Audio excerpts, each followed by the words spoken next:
Hi, it's Susan here from Making Crafts, and I'm joining you on the Ranger Ink channel today to show you how to create this clean and simple card with just a pop of sparkle. For today's card, I'm going to be using archival ink in Jet Black. I'm also going to be using it in Beach Cruiser and in Olive. I'm also going to be using archival ink, but this is Wendy's line, and this one is the Sunflower. I'll also be using the Sunburst Stickles.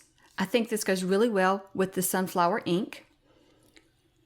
I'm going to be using Simon Hurley's Dazzling Diamonds stencil. This is a 3-part stencil. And then I'm going to be using Simon Hurley's Beautiful Blooms stamp set. And as you can see, I have had a lot of fun with this rose.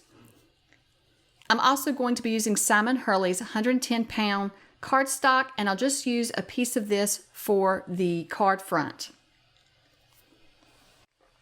So to get started, I want to create a mask, and I'm just using simple copy paper, inexpensive copy paper to create my mask.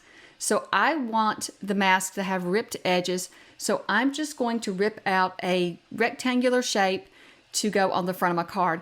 And so what I'm keeping in mind is which stamp I plan to use, and I want to be sure that I keep the rectangle large enough to fit that stamp, but also I want to lay it on my card front and make sure I'm leaving enough frame, because I want it to be able to, since I'm going to be stenciling, I want to be sure that I leave enough of the card front showing that I have a good frame with the stenciling on it.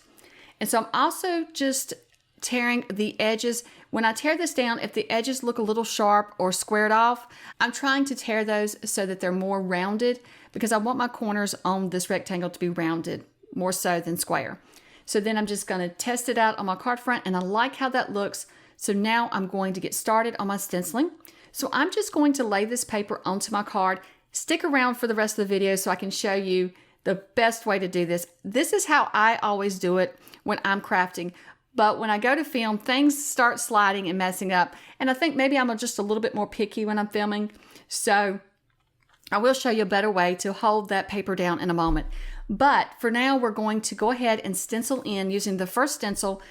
I'm going to use the Beach Cruiser ink, and I'm just going to stencil in. And really, I just need to focus on getting my stenciling done around the edges, the frame of my card. But I do want to go all the way over to my mask, just the edge of my mask, so that I'm sure to get that texture from my mask where we tore it. You want to be sure to go far enough over that you do get that texture, and it is masking off your center of your paper, so it's not going to get ink onto your paper. So once I have the first stencil stenciled in, then I'm going to bring in stencil number 2, and I'm just going to use the Sunflower ink to stencil in stencil number 2.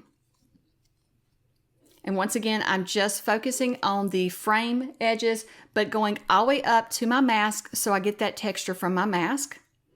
And then once I have stencil number 2, here's where I'm going to show you the best way to hold this paper down. So to make things easier, you can bring in a piece of low tack tape, just roll it up and stick it on the back side of your paper, and that will hold your mask down. Like I said, when I'm in my craft room just crafting, I don't always do that. But if you're having issues with your paper sliding underneath there, that copy paper sliding, it's best just to tape it down so that you get the edges the same with each stencil. So then for stencil number 3, I'm going to be using the Olive to fill in those little diamonds. And I just want to work my way around the card, once again, around the frame, just filling in those diamonds. But of course, we already have that mask there. If you go too far in the center, that mask is going to protect that center. So while I'm stenciling in this last stencil, I do want to remind you, if you enjoy the videos that you're seeing, be sure to hit the like button, and also be sure to subscribe to the Ranger Ink channel and turn on your notifications. That way you'll be notified each time another video is uploaded. There are lots of great designers for Ranger that upload videos, and I share a project once a month on the Ranger Ink channel as well. So be sure to check all of the other videos out, and like I said, be sure to subscribe so that you'll know when a new video is available. So now that I'm done stenciling, I'm just going to stamp the center of the card. And so I'm going to be using the rose stamp today, but any of the flowers from this stamp would work beautifully for this. So I'm bringing in the sunflower first, And I am just going to add that to the rose only. I'm not going to add it to the stem or the leaves. I want to just put it on the rose. And you can see here I was too conservative with it, so I'll have to go back and add a little bit more. It's better to go lightly with the ink at first so that you make sure you just get it on your rose and not all the way down the stem. So I am just going to keep adding ink to my rose until I get it exactly like I like it and I fill in the whole rose. Now I am starting with the sunflower ink because it is a lighter ink, so I think that's best to do so that you don't get your darker inks mixed in with your lighter inks. So I'm just going to stamp this rose, and once I have the rose the way I like it, I think it looks very pretty right there. So now I am going to bring in the olive ink, and I'm just going to add that to the stem and the leaves. And I'm okay with it getting a little bit onto the bottom of the rose because, of course, all flowers have that little green from the stem attaching to them. So that's not a big deal to me if it goes up the stem a little bit and touches the flower. Now, once again, I'm going lightly with the ink so that I don't get it on the whole stamp, and I'll just add ink to the stamp more times rather than trying to get all the ink on there at one time. So I'm just taking my time and being careful with where I add the ink and just adding a little bit of ink each time.